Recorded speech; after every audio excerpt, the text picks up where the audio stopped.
Nous sommes à l'église Notre-Dame du Rosaire où depuis 6 heures ce matin, les membres se préparent pour une grande marche pour la lutte contre le cancer. Aux côtés de ces femmes, il y a le père Bourguignon, curé de cette église. Et s'il s'est associé à cette marche, c'est parce que la sainte patronne de la paroisse, c'est Marie. Mais surtout avec notre patronne. Contre le cancer avec Marie, Notre-Dame du Rosaire. D'après ces observations, lors des difficultés de la vie, les Guadeloupéens ont une tendance naturelle à se tourner vers Marie pour se confier et trouver du réconfort. Marie, c'est une mère déjà, une mère qui prend soin, une mère qui connaît la souffrance, qui accompagne aussi son fils. Donc, Marie, c'est celle aussi qui est capable d'accompagner. Et donc, on parle du cancer et dans notre vie, dans nos familles, dans nos communautés, il y a beaucoup de personnes qui souffrent aussi du cancer. Donc, on a voulu associer cela et pour permettre aux gens aussi de porter cela dans la prière. Hein. Depuis 2002, je me bats contre le cancer. 2002, 2015, 2018, 2019. Je me fais toute l'ablation totale du sein et j'ai eu au cerveau aussi en 2020. Et gloire à Dieu, je suis vivant.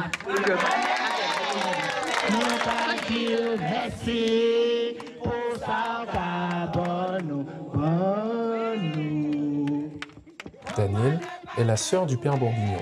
Et pour elle, c'est la prière qui lui a permis de traverser toutes ces épreuves. Que je prie, je trouve la force de me battre et de revenir au bout de la maladie. C'est toujours comme ça que j'ai fait. J'ai toujours supporté, comme ça j'ai pu supporter mieux la maladie. Après 2 heures de marche, nous voici de retour à la paroisse. Si la prière donne autant de force à ces femmes, c'est aussi parce qu'elles se sentent proches de celles qui les reçoivent. Alors moi, je confie à Marie toutes les situations de ma vie.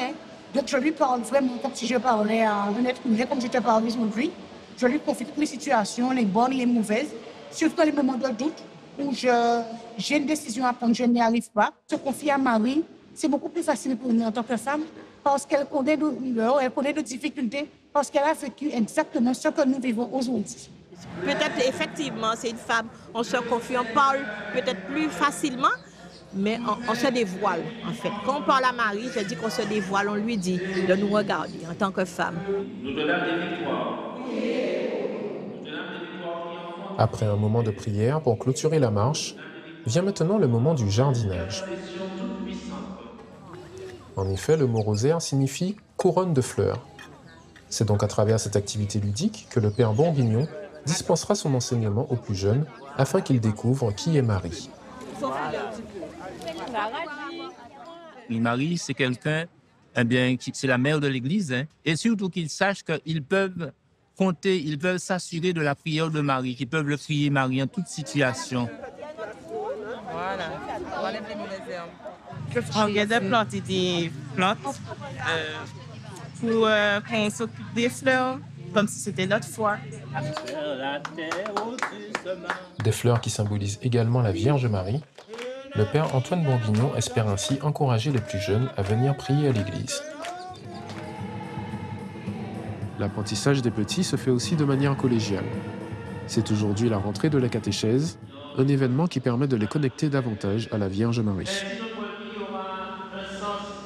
C'est une manière pour donner à la catéchèse, c'est plus d'élan. Hein. L'importance, bien sûr, de la catéchèse, puisque c'est vraiment dans la famille, avec les enfants, que nous pouvons vraiment commencer à avancer et puis les aider, bien sûr, à vivre leur foi. C'est eux qui transmettent le relais. Donc, il faut que nous puissions bien faire passer le message, surtout dans ces moments clés, précis de l'histoire de l'Église où Marie a agi, où Marie a été un témoin. Marie, mère du bon faites de nous, les enfants, pour être témoins de l'Évangile. Marie, elle a souffert quand elle a perdu son fils. Et c'est la maman de tout le monde, pas seulement de Jésus. Par exemple, quand j'ai un problème, je juste à prier pour Marie et espérer que ce problème sera résolu. Et Marie m'aide à le résoudre. Elle me donne les réponses. Pour clôturer ce week-end de célébration, c'est le moment du fameux rosaire. Et pour ce faire, La sœur Élise est présente pour guider et montrer l'exemple. Quand j'avais besoin de demander quelque chose à mon père, je savais déjà que ça allait presque être non. En fait, je passais par ma maman et elle faisait le passage et les choses passaient beaucoup mieux. Même si elle encourage la prière à Marie, elle n'oublie pas de rappeler que la Vierge est une intermédiaire et que toutes les prières vont vers Dieu.